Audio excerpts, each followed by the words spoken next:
ঘরের মাঠে সিঙ্গাপুরের কাছে হেরে এশিয়ান কাপের মূল পর্বের লড়াই কঠিন করে ফেলেছে বাংলাদেশ।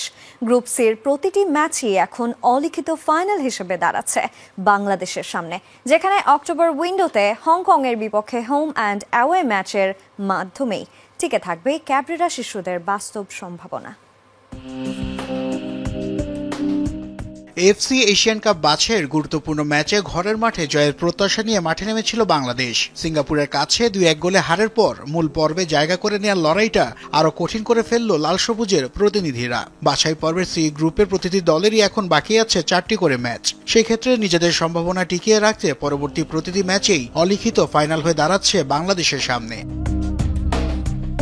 সিঙ্গাপুরের কাছে হারের ফলে বাংলাদেশের অবস্থান পয়েন্ট টেবিলে 3 নম্বরে। এদিকে হংকংয়ের কাছে 1-0 গোলে হেরে ভারত আছে তলানিতে। দুই দলের পয়েন্ট সমান হলেও গোল ব্যবধানে এগিয়ে লাল সবুজরা। যদিও সমীকরণের হিসেব সহজেই যে মিলাতে পারবে জামাল হামজারা তা কিন্তু নয়, বরং পয়েন্টের অঙ্ক সমাধান করতে বাংলাদেশকে জিততে হবে বাকি থাকা 4 ম্যাচের সবগুলোতেই। যদি তা সম্ভব হয় তবে তাদের পয়েন্ট দাঁড়াবে 13তে।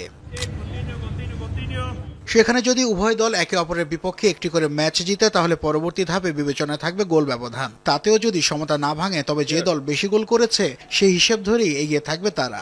অক্টোবরের ফিফা উইন্ডোতে হংকংয়ের বিপক্ষে দুবার মুখোমুখি হবে বাংলাদেশ।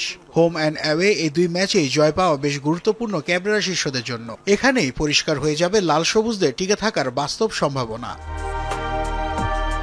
তবে বাংলাদেশ দলের আক্ষেপের নাম সিঙ্গাপুর ম্যাচে ক্লিন পেনাল্টি পেয়েও শেষ পর্যন্ত তা না পাওয়া। ম্যাচের 93 মিনিটে ডি বক্সে ফয়সাল আহমেদ ফাহিমের পায়ে সরাসরি আঘাত করেন সিঙ্গাপুরের ইরফান নাজফি, কিন্তু ফিলিপিন্স রেফারি ক্লিফফোর্ড দেপুয়ে সেদিকে কোনো নজরই দিলেন না। পাশাপাশি এত আয়োজনের পরও ভিএআর না থাকার আক্ষেপে পুড়েছে পুরো দল।